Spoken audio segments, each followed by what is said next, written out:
Hello and welcome to Wingin It. So I'm back with another post-game review here from a game I played recently on the tournament's Discord server, and you'll see it's a really strong start. So some really nice grassland birds. See the hummingbird and the crow can get me food in the grasslands, and then the kilder's going to get me cards as well, along with the eggs that I'm laying, all in that one action. So yeah, I know that those are the three birds I want to be keeping. The ecologist bonus card as well is a pretty straightforward keep.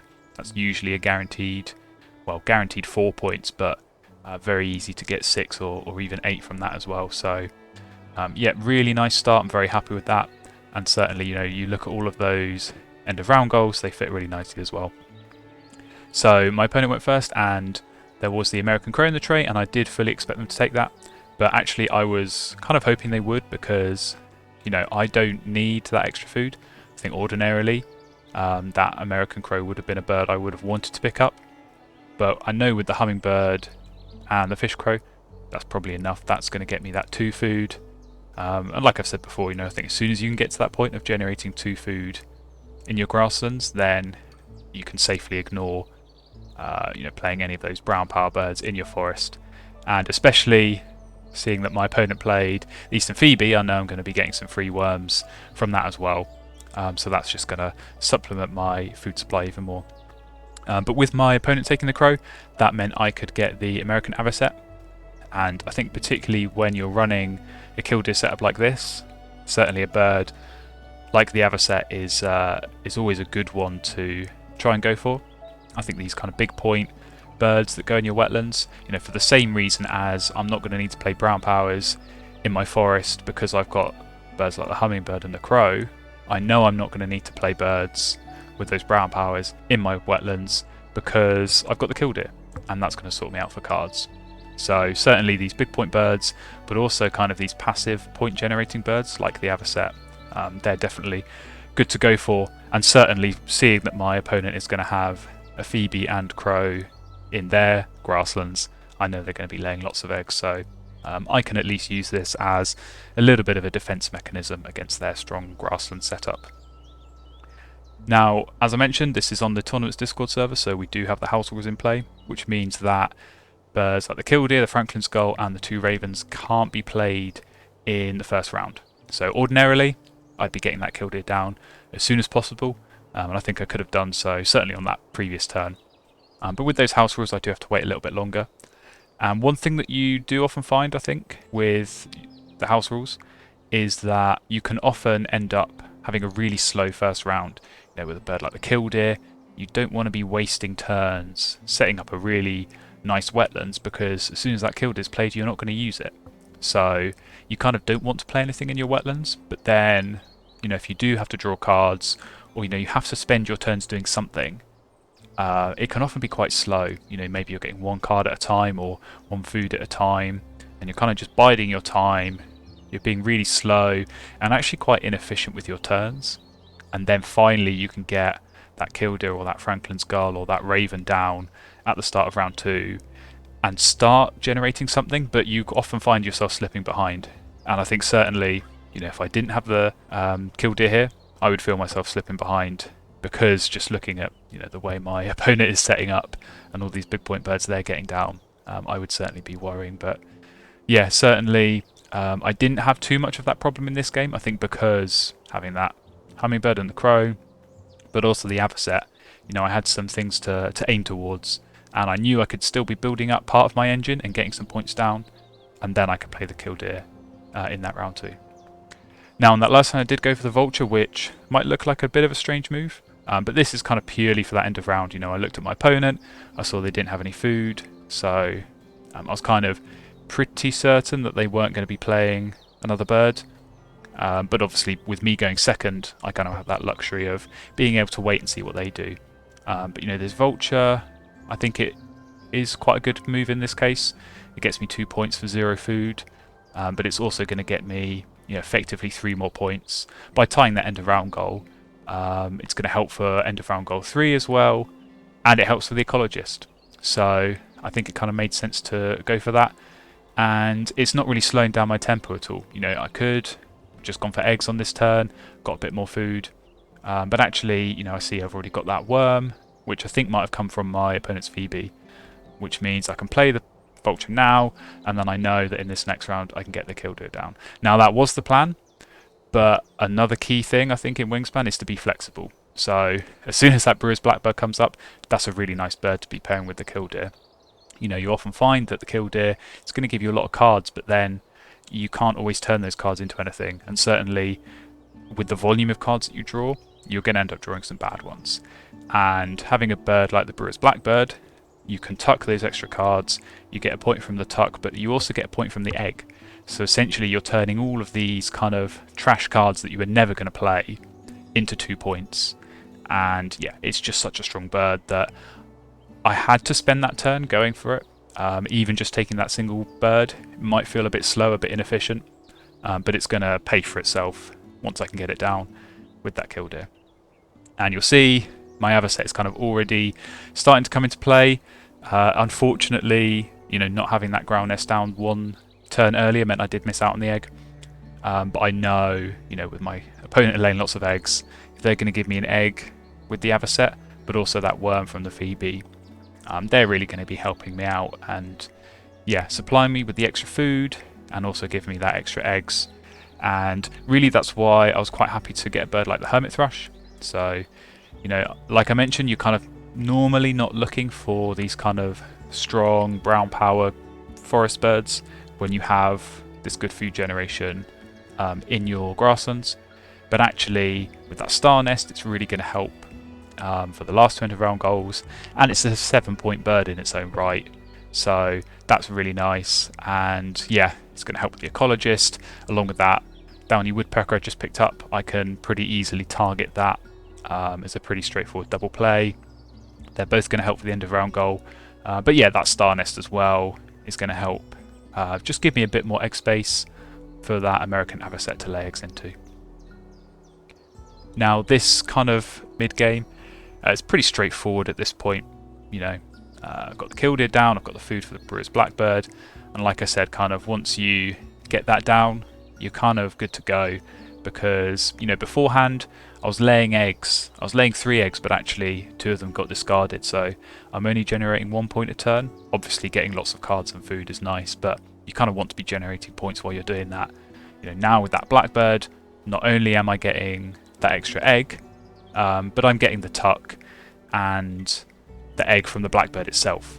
So it's effectively gaining me an extra 3 points a turn, and it's going to just, recycle effectively all of these kind of older cards, or these cards that I've drawn that I'm not really looking to play.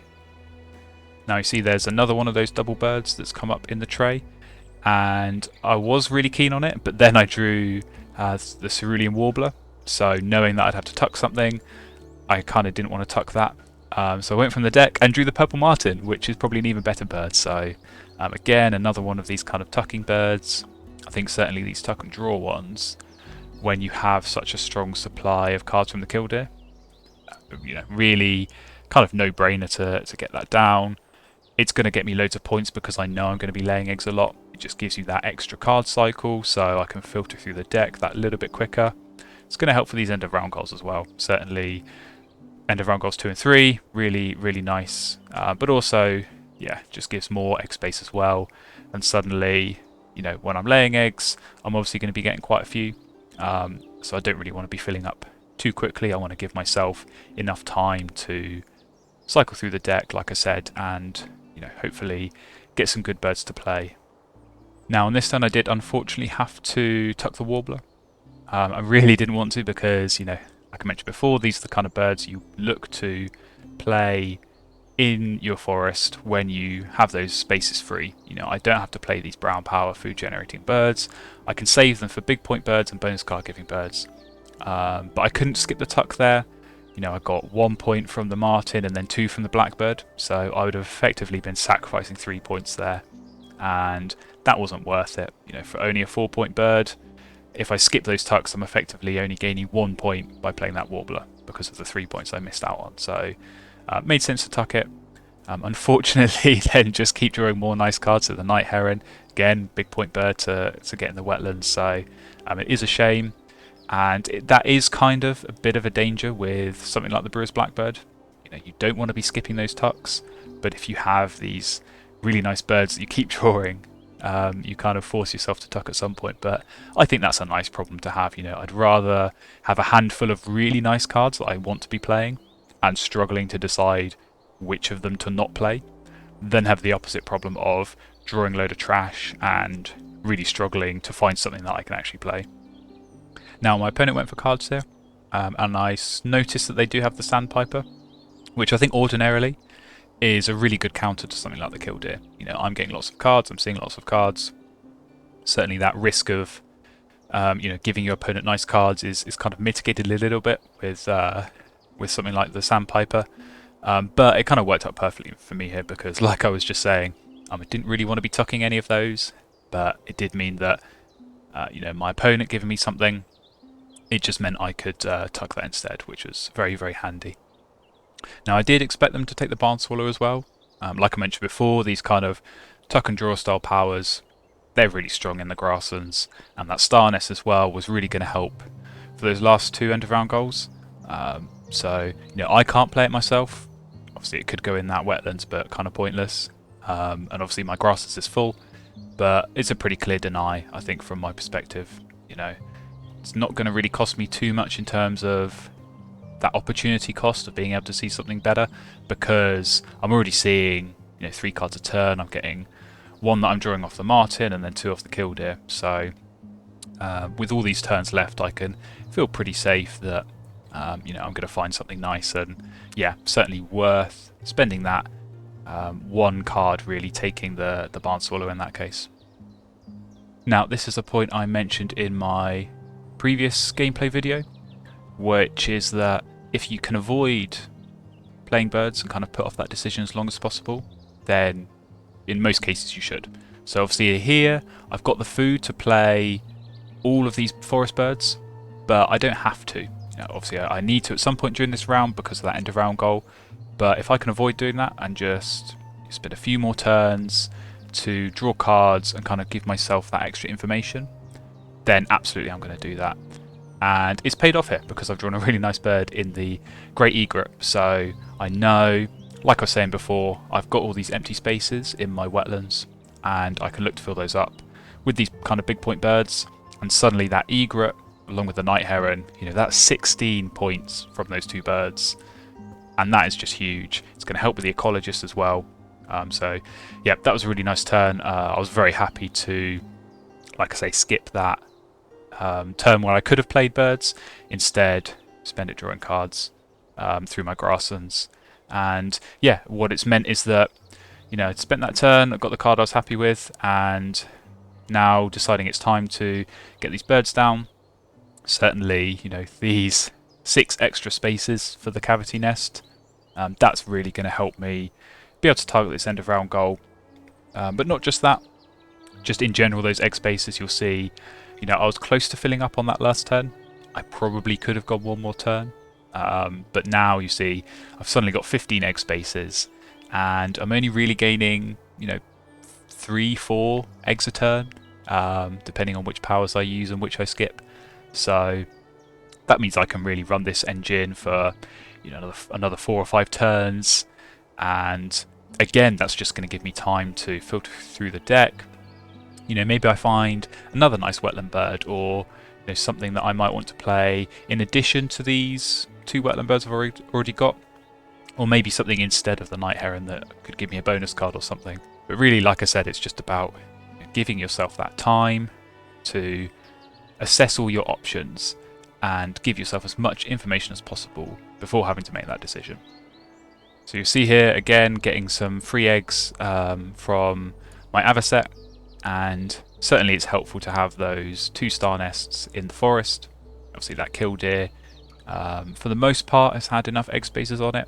Has kind of come close to filling up a couple of times, but I've managed to be quite careful, and obviously with those 2 discarding powers in the grasslands, I can selectively discard from those ground nest spaces to make sure I've always got space.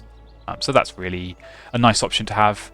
But yeah, having all these extra spaces certainly is nice because I can see my opponent's grasslands. It's kind of the only place where they're generating points and resources, so I know they're going to be using that a lot, and particularly in that last round. I think anyone who's played even just a few games of Wingspan kind of knows that the general strategy in the base game, at least, is very much centered around laying eggs in that last round, because 9 times out of 10 it's going to be your best play. Maybe you might play 1 or 2 birds, but certainly once you've exhausted those big point birds or you've used all your food, it's going to be laying eggs. It's going to be filling up those egg spaces that you've got. So if my opponent's going to lay eggs even just 3 or 4 times in that last round, I need to be ready for it. I need to be prepared, make sure I've got that space, because I don't really want to be missing out on points. I think if you've got these kind of pink egg powers like the Avocet, you've got to be careful, you've got to be smart, you've got to pay attention to what your opponent's doing, but also you've got to plan your turns accordingly and really try and make sure that you've got the egg space available so that when they do lay eggs, you're not missing out on points. So more free cards here from my opponent, and it is kind of starting to get close to that point where I might start thinking about skipping the killdeer. I think when you do have a killdeer, that is always a key decision point, is at what point do I kind of be satisfied with what I've got. I think for me, kind of in this position, it makes sense to still keep using it. I am kind of getting low on egg space. Obviously I'm getting quite a few whenever I am choosing to lay eggs, and obviously that Avocet is giving me some extra eggs as well. Obviously kind of got these 2 wetland birds I'd like to be playing. That'll free up some space, but actually those birds themselves don't have a whole lot of space to add as well.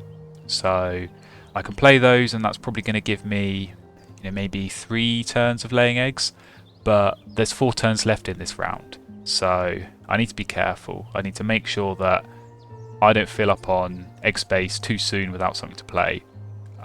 It does happen in games. I've seen it happen to me, and I've seen it happen to opponents playing against me, where you kind of get to that last turn and maybe you might end up laying 5 or 6 eggs, but if you've not got the space to lay all of those, you're kind of missing those points and you're just leaving them on the table. And really, you kind of want to avoid doing that if at all possible, and certainly making the most of every action and maximizing the points that you're scoring from every action is so key in this game. Now really at this point I'm kind of just praying for any sort of big point wetland bird. I do get the great horned owl there, which ordinarily really nice. It's still potentially worth playing just for the points. It's obviously going to get me 6 points after the egg cost, but with the ecologist I know that any wetland bird I play is going to be worth that extra 2 points. It's going to give me those 2 points from the ecologist bonus. So yeah, I've got a couple of okay options. Obviously that Anhinga that I've got right at the end of my hand for 6 points. That's not a bad play, and certainly I can easily get the food for that using the fish crow, or maybe on a lucky reroll from the hummingbird. But I will have to be careful. Like I said, only a few turns left, kind of getting low on egg space, so I'm going to need to plan these turns out right. But also, like I said before, think about what my opponent's doing. See what food they've got. If they haven't got food, or if they do, think about if they're going to be laying eggs or not, and make sure that on those turns when they are going to be laying eggs, you've got space. So this is the turn where I do skip the killdeer. Looking at that Anhinga, that's kind of the bird I'm looking to play.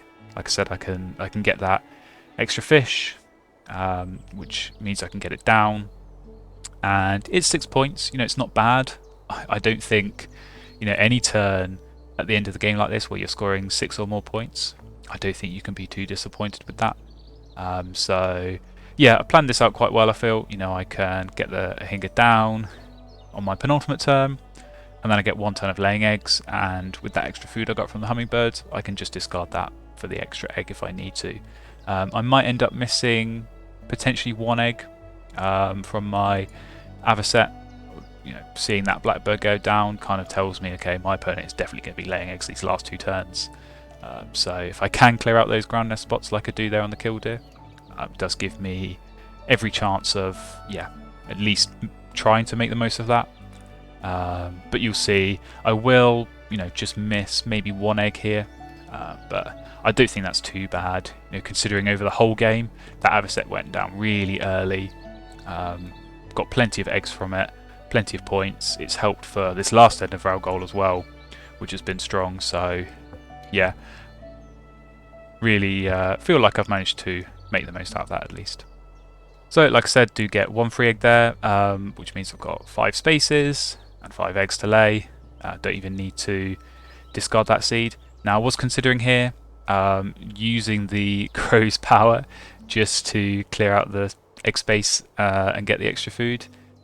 Yeah, I think in some situations it would make sense to do that, just to be careful in case of a tie. Obviously food being the tiebreaker, you want to make sure you've got that advantage wherever possible. Decided it probably wasn't going to be too important in this game. I felt pretty confident about winning this one, just from the number of birds I've got down, big point birds. I've been really strong at these end of round goals, got a lot of eggs, a lot of tuck cards, and yeah, that ecologist, only 1 bonus card is disappointing. I would have liked to play a bird like the warbler that I picked up earlier in the game, just to get that chance at a second bonus card and see what you get. But yeah, 8 points from 1 bonus card. You can't really complain too much. Certainly, I'm happy with that. So yeah, like I said, I know I've scored strongly in all the categories really. So it is going to be a very good score. And I think my opponent will score well in this game. Certainly, I've given them some free food from my hummingbird. They've had that strong grasslands that's got them a lot of points and food, and that's going to help them score, very, very strongly. But I still feel like I've got the upper hand in this, and yeah, I'm expecting a pretty strong score here. So as the scores start to count up, like I was saying, I have a feeling this is going to be pretty strong. Lots and lots of bird points, so that's going to keep counting up. And yeah, okay on the bonus, 8 points. My opponent scored really well. I think they did well to get some nice bonus cards, so it's looking pretty neck and neck as we head into the egg points. But I know I've got the lead there, and certainly tuck cards as well. I don't think my opponent had any, but I had lots. And yeah, it's another score of 132, which kind of coincidentally matches the score I got on my previous game. But yeah, I think really this kind of shows the strength once again of this kind of grasslands, where you have the killdeer and you have these food generating birds, but also something like the blackbird that gets you those extra tucks and eggs as well. So thank you very much for watching. I hope you enjoyed this gameplay video, and I'll see you next time.